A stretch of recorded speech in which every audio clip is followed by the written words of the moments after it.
First, you have some time to look at questions 1 to 5.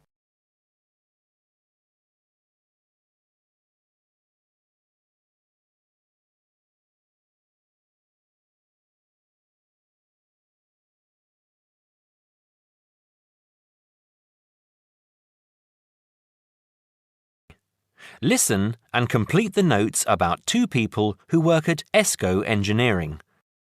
Oh, hi, Maggie, it's Greg. Hi, Greg. I'm phoning to check some information about some of the staff. I'm putting all the staff data into new files, and I noticed that I don't have files for 2 people. I think you might have them. Oh, really? What are their names? Peter Austin and Jane Moore. Let me have a look. Yes, I've got them here. Shall I send them to you?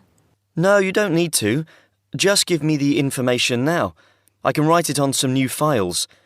I don't really need the photos if you've got photos there. OK. Well, Peter Austin first. Now, is that Austin with an I or Austin with an E? It's Austin, and his address is 110 Argyle Street, Tunbridge Wells, Kent, TN3 5RQ. 110? Uh-huh. And his phone number? It's 07984 645 792. OK. And how old is he? He's 47. 47. And what about his marital status? He's married. There's a note here that he has 3 children, 2 boys and a girl. OK. And finally, when did he join the company? He started with ESCO in August 2003. Thanks, Maggie. Before you hear the rest of the conversation, you have some time to look at questions 6 to 10.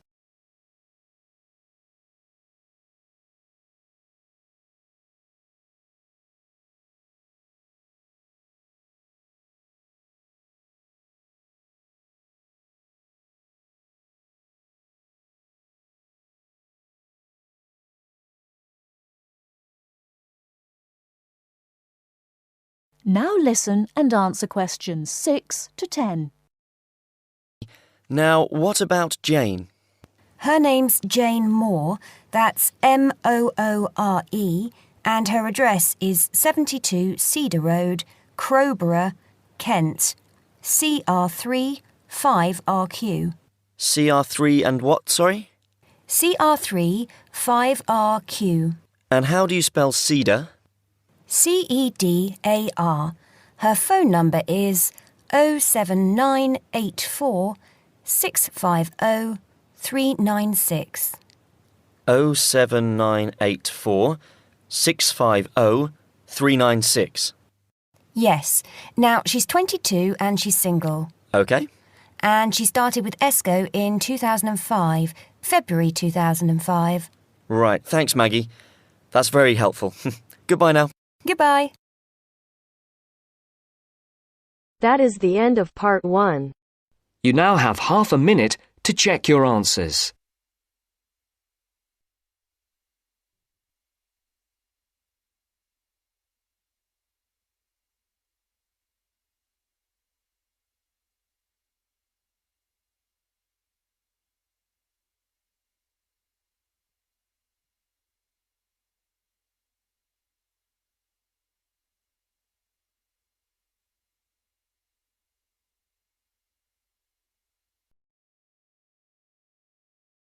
Now turns to part 2. Part 2.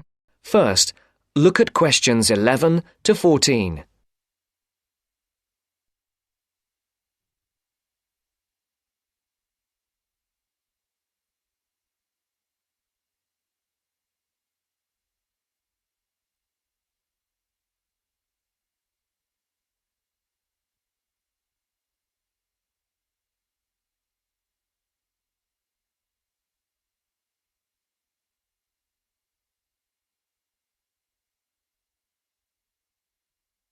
Listen carefully. Who's next, please? I think I am. How can I help you? I just came in on flight 372 from Singapore at 11:30 and my luggage hasn't arrived. I've been waiting at the baggage claim for about half an hour now and everything seems to have come off the plane. The conveyor belt has stopped and all the passengers have gone. So I came here to find out what has happened to my bag. Can I see your ticket, please? Here it is. So you came from Hong Kong today and changed planes in Singapore, right? Yes, the connection in Singapore was a tight one. The plane got in late and I had to rush to get to the next flight. That's the problem right there. There wasn't enough time to get your bags onto the connecting flight. Normally Singapore Airport is very efficient. Now, I need you to fill in these forms. Your name. Jenny Lee. Address. I guess you want my address here. I'm staying with relatives. Just a minute, I'll have to look it up. It looks like 583. No, it's 533 East 67th Street in Riverside. Do you have the phone number there? Yes, I do. It's 93014269. So you came in on Qantas Flight 392. Do you know the number of the flight out of Hong Kong? Let me see. I think it was Cathay Pacific 900 or something. Oh yes, it says here, CX 912.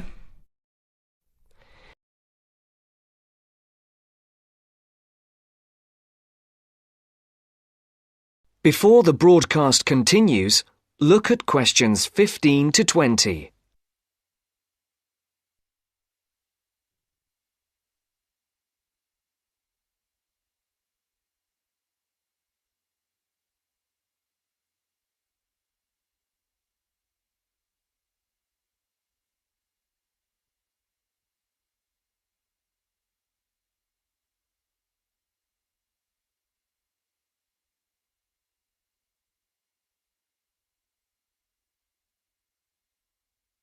You will now listen to the second part of the talk. Right. Now, I need a description of the luggage. How many pieces did you check in? Just one. Can you describe it for me? Here is a picture to help you. Okay. It's a big bag, like this one. Rectangular. Not hard shell, but soft covered, and it has a zipper around the front. Is it black? No, sort of a grey colour. Any identification? Just a tag with my name on it. Any other features? Well, it has wheels and a retractable handle on the end, so you can pull it, as well as the handle in the middle. Okay, that's fine. Now, if your bag missed the connection, I'm sure it'll be put on the next flight.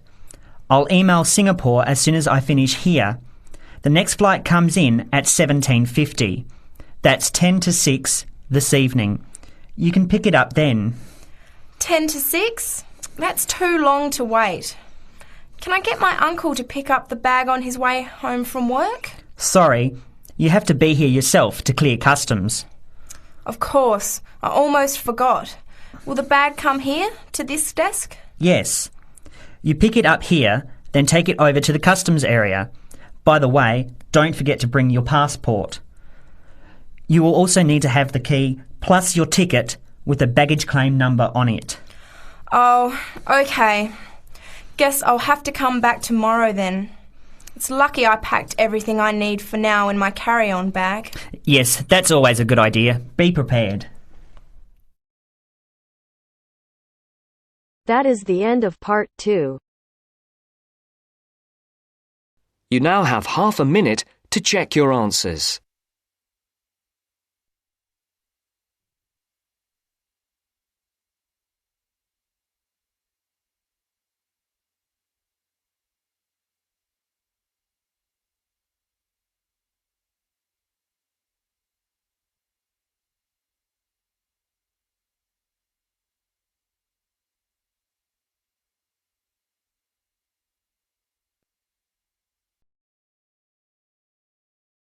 Now turns to part 3.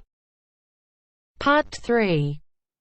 You will hear a business studies student called Sam talking to his tutor about an IT project he is going to do for a local company called Turner's. First, you have some time to look at questions 21 to 26.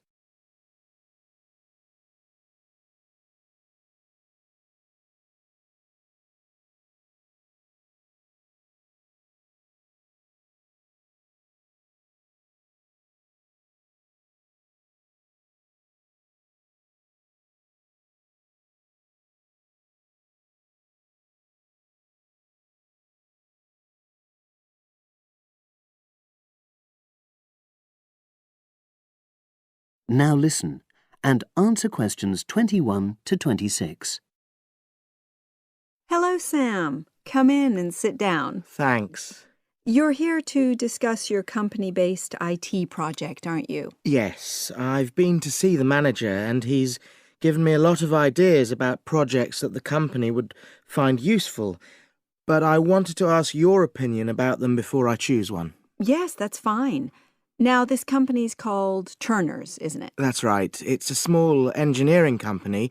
They make machine components for trade use. They're well established. They started in 1976, but they're a bit old-fashioned. Okay.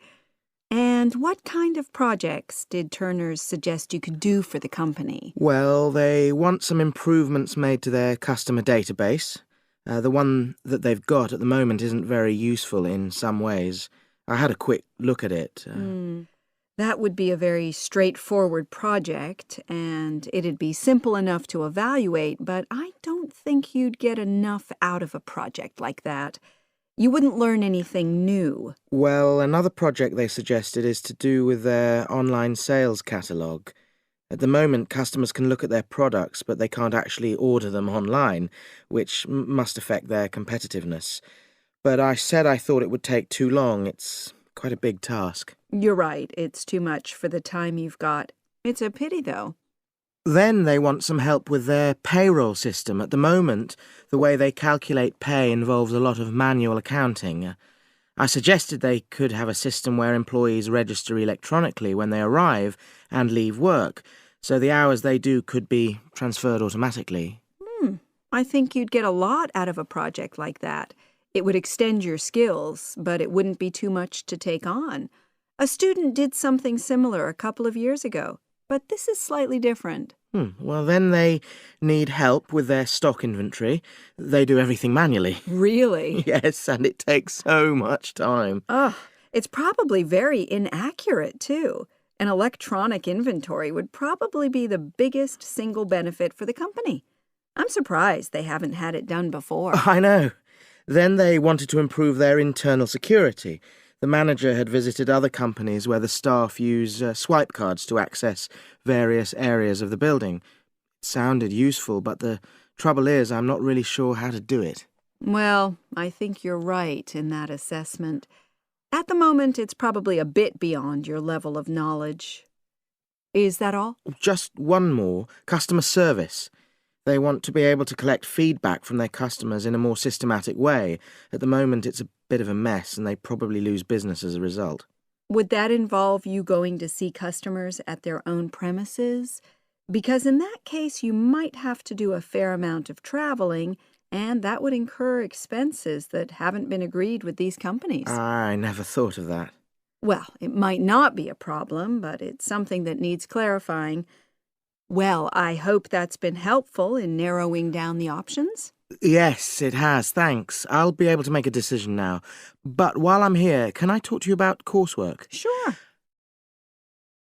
Now you have some time to look at questions 27 to 30.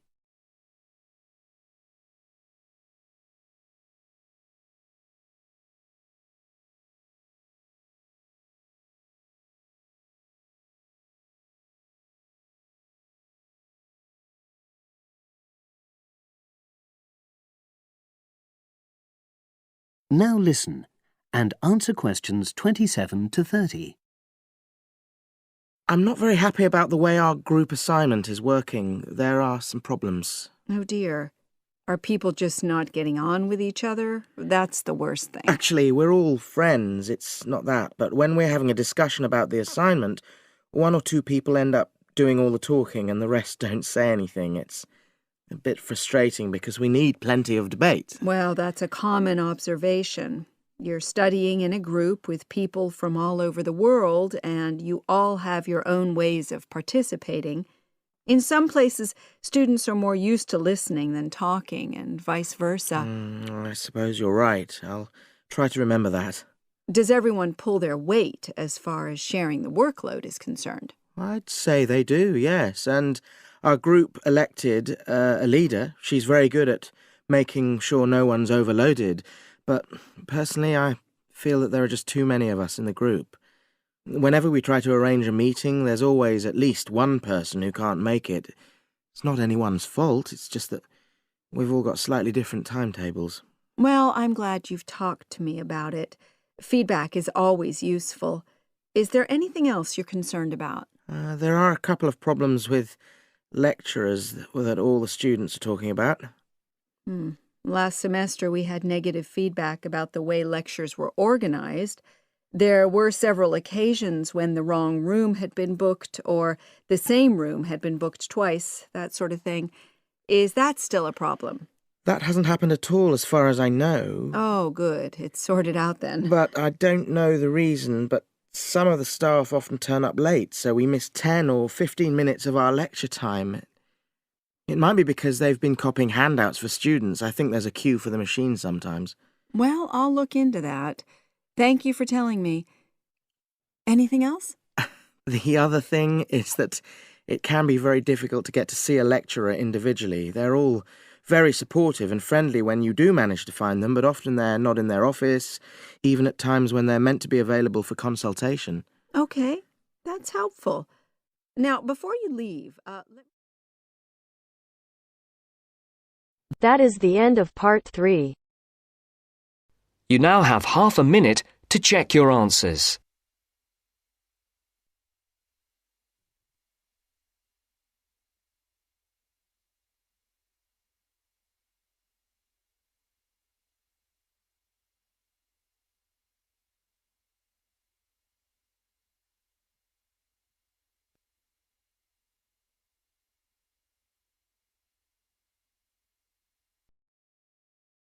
Now turns to part 4. Part 4. You will hear a talk given by Dr. Miranda James. First, you have some time to look at questions 31 to 35.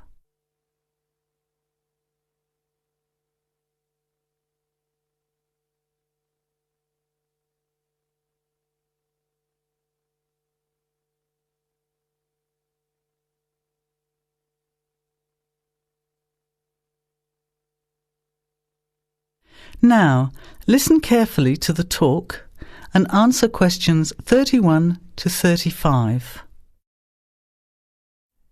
Good afternoon, everybody, and welcome to the first in a series of talks we have arranged for the Overseas Students Association this semester. Dr. James has very kindly agreed to speak to us today on the topic of public speaking, and judging from the large numbers of you here, it's clearly a subject of great interest and relevance. Dr. James. Hello. It's good to see so many of you here, and hopefully what I'm going to tell you will be useful to you both here at the university and in your future employment. Many people avoid speaking publicly, by which I mean in front of, say, 10 or more people.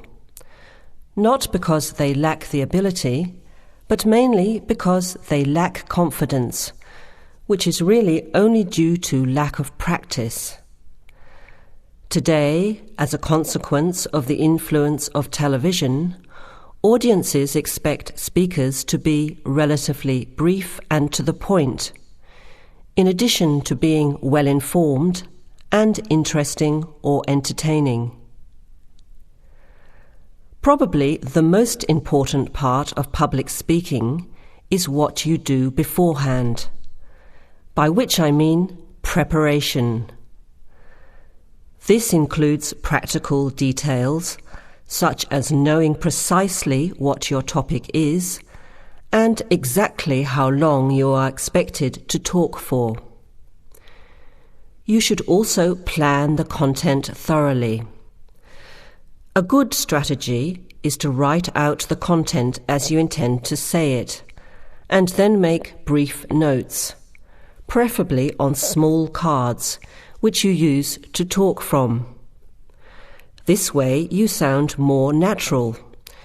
You incorporate pauses while you look at your notes, and you can then look at your audience while you are speaking. Never read your speech without looking at the audience. Eye contact is a very important part of communicating with an audience.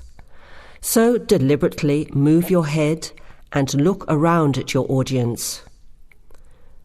Pauses are important, as most people, when they are nervous, tend to rush through their speech.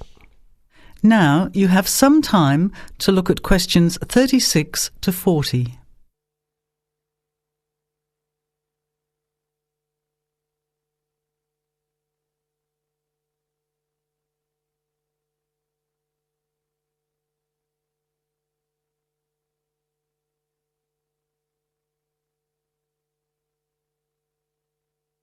Now listen and answer questions 36 to 40.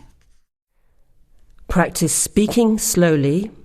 This gives you more time to pronounce your words correctly. It's always easier for your audience to listen to someone whose speaking is clear and calmly paced, so that they can understand the ideas being explained. And the bigger the group, the more slowly you should speak. Remember to project your voice, speaking clearly to the person furthest away from you. It's a good idea to rehearse and record yourself. Pay attention to your intonation when you listen to yourself. It's even harder if you're speaking in a second language, I would imagine. But there's nothing worse than listening to a flat, monotonous voice. So try to vary your tone and rhythm. This will add meaning to your words. Lastly, pay attention to both your posture and your gestures. A confident person stands or sits in a small group with their head up, chin out, and shoulders back. Try to avoid scratching or fiddling with your hair or beard, or pens, jewellery, and so on. These movements can distract and irritate your audience. Yet you may be unaware of them yourself. Another reason for rehearsing, preferably with feedback from a friend, or better still, on video. I hope these few tips will make your experience of speaking in public a little easier. Remember, practice makes perfect. That is the end of part 4. You now have half a minute to check your answers.